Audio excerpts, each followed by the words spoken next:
Bonjour mon frère, bonjour ma soeur, votre frère José Bell encore ici là pour notre seconde édition, notre second épisode de la Bible racontée ou racontons la Bible comme vous voulez.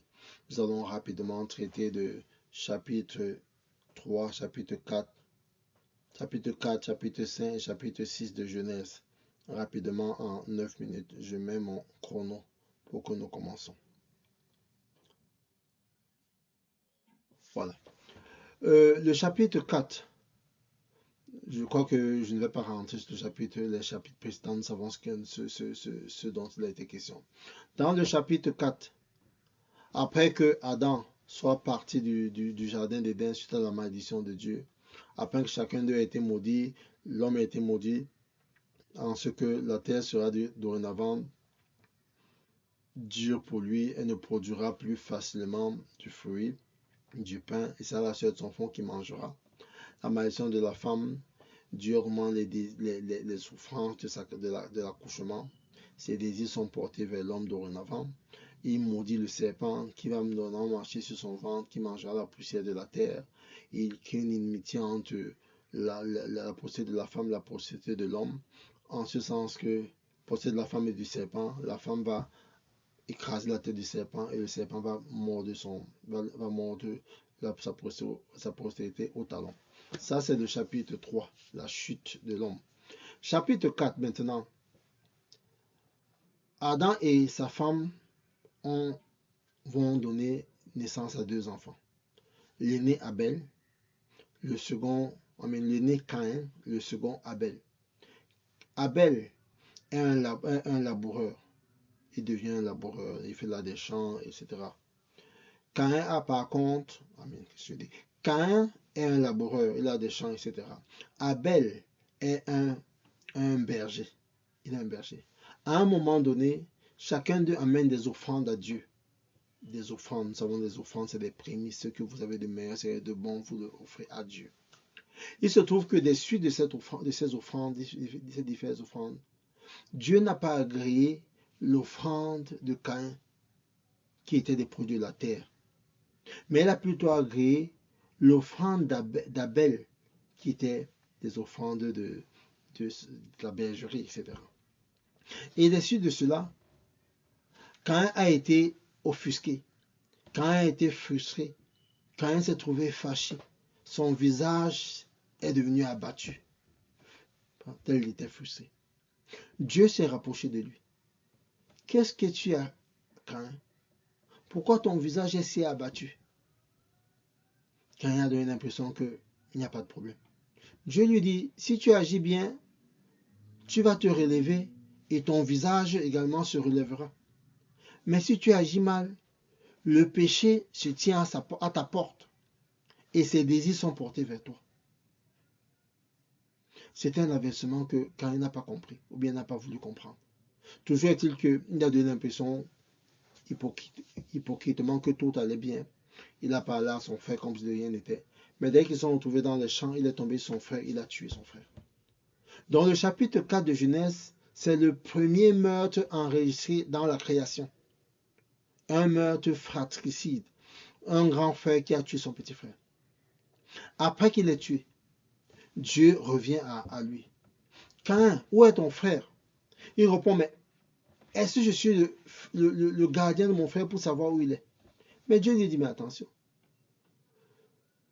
tu as versé le sang de ton frère. La terre a ouvert sa bouche pour recevoir le sang que tu as versé. Et ce sang est en train de crier vers moi. Ce sang est en train de crier vengeance. Ce sang est en train de crier vers moi. C'est à ce moment-là qu'il n'avait plus le choix, il ne pouvait plus dire autre chose. Et Dieu lui dit, voilà ce que tu as fait. Pratiquement, il est maudit. La terre devient encore une terre plus compliquée. Parce que déjà après Adam, la terre devenait dure pour produire. Maintenant avec lui, ça va encore devenir pire. Il le cherche de l'autre côté. Et celui se plaint que je vais te tuer. Il dit non, tu ne vas pas te tuer, mais va-t'en. Il part de l'autre côté, il quitte pratiquement de cet espace où il était pour aller dans un espace reculé. Là-bas, ils fondent une famille, etc., etc. Mais ce n'est pas important parce qu'il était maudit ainsi que toute sa descendance. Il se trouve donc à la fin de ce chapitre. Adam va de nouveau connaître sa femme et sa femme va donner naissance à Seth. Seth, et nous voyons donc que c'est avec Seth qui a été conçu que on a recommencé à invoquer le nom de Dieu sur la terre. Donc la relation avec Dieu s'est remise, notamment avec la naissance d'Enoch, le fils de Seth. Donc nous rendons compte que dès le meurtre, le premier meurtre dans la création de Caïn vis-à-vis de son frère Abel, il y a eu séparation. La relation entre Dieu et l'homme était pratiquement inexistante. Elle n'a recommencé que longtemps après. Ça, c'est le chapitre 4. Le chapitre 5 maintenant, c'est essentiellement la postérité d'Adam à Noé, les générations. Adam a donné tel enfant. Vous allez vous rendre compte que après Adam, on ne parle pas de Caïn qui a été maudit. On parle plutôt de Seth. On dit Adam, âgé de 130 ans, engenda un enfant à sa ressemblance selon son nom, Seth, je veux dire. Donc on ne parle pas de Caïn. Et nous voyons donc que nous allons jusqu'à de ses descendants de Adam, on va jusqu'à Noé. Noé donc qui a eu 3 enfants, Sem, Cham et Japheth. Donc ça c'est ce qui est important dans le chapitre 5. C'est le chapitre 5, c'est ce qui est important. Ok. Maintenant nous allons au chapitre 6. Mais la seule chose que je voudrais dire c'est que les générations, c'était à peu près une dizaine de générations, telles que j'ai compté. Une dizaine de générations. Yes, I'm doing my video. What's going on? Okay, go ahead. Vous m'excusez, mon frère, ma soeur. Les enfants sont toujours en train dans la distraction. Ok, il y a une dizaine de chapitres, une dizaine de générations. Mais ce n'est pas les générations qu'on connaît aujourd'hui de 25, 30, 40, 50, 70 ans. Ça, c'est les générations de 800 ans, 900 ans. Quelqu'un vivait 920, 900 ans, 800 ans, etc. Donc, c'est des longues générations. Voilà. Nous en venons au chapitre 6. Le chapitre 6, ce qui est important à savoir, c'est que les enfants de Dieu, les fils de Dieu, c'est-à-dire que les créatures de Dieu, les hiérarchies angéliques, par certaines de ces hiérarchies, se sont descendus sur la terre, se sont intéressés aux femmes, aux humaines, aux femmes, se sont mariés avec elles, ont eu des relations sexuelles avec elles. Et de ces relations entre des anges et des hommes, il y a eu une souillure, une déchéance, il y a eu une corruption qui a donné des enfants qui étaient bizarres.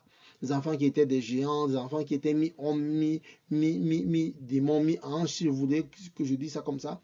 Et de cette corruption également, beaucoup de choses sont entrées, tout le mal est entré à tel point que Dieu s'est repenti de la création et a donc décidé d'exterminer la création.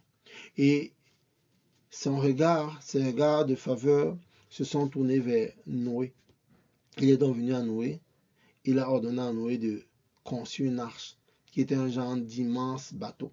Un genre d'immense bateau dans lequel, au moment précis, après qu'il ait fini cette construction, Dieu lui fera amener les couples de chaque espèce humaine pour mettre dans cette arche.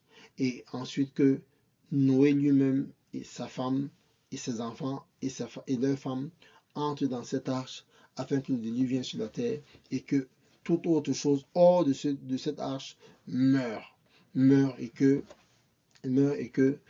c'est à Noé, ses enfants et tous les espèces humaines qui étaient dans cette arche qui aient pu se régénérer l'humanité par la suite.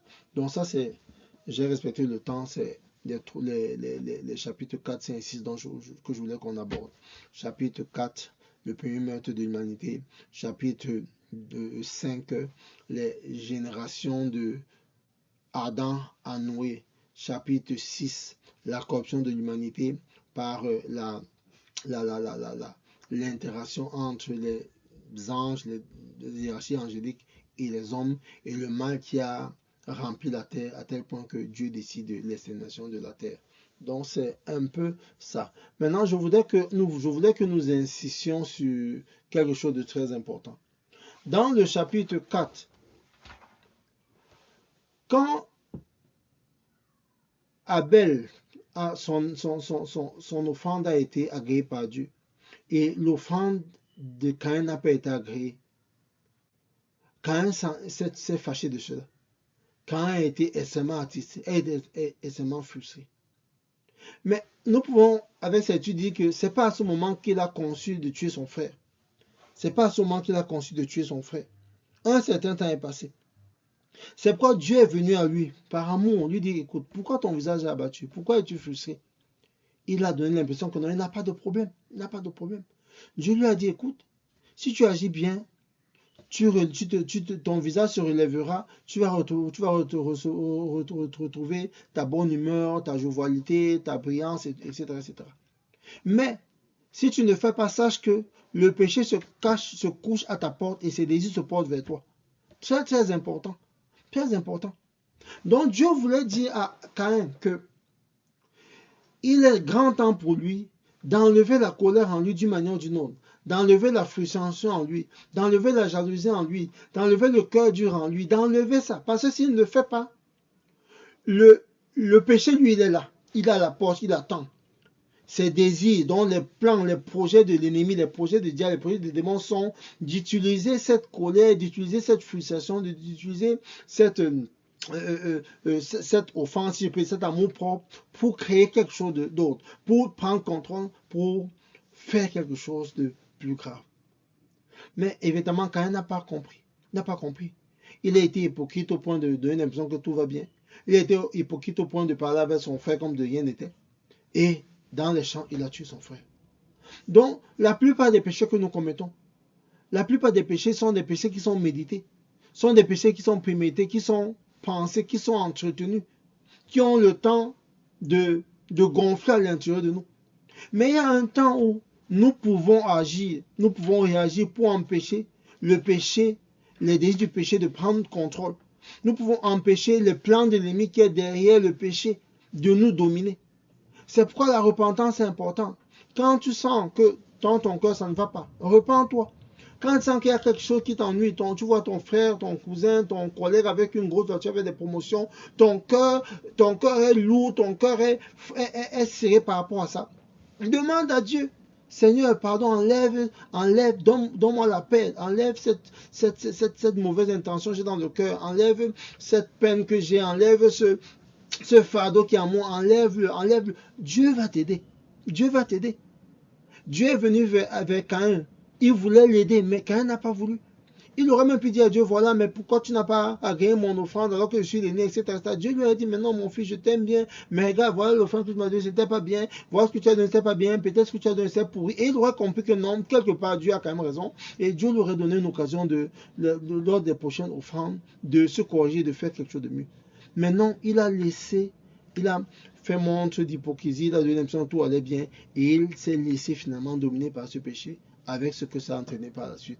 La mort et la déchéance, la séparation et tout ce que nous savons aujourd'hui. Donc après que Adam est chuté, lui n'a pas rangé les choses. Il n'a pas rangé les choses.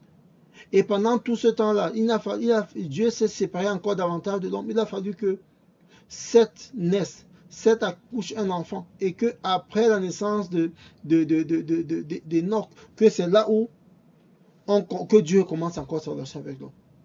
Donc, c'est très important, mon frère, ma soeur. Ne laissons pas le péché se coucher à notre porte. Identifions le péché. Identifions quand quelque chose est déjà hors de contrôle dans nos émotions, dans notre cœur. La jalousie, la frustration, les fausses accusations, à tort ou à raison.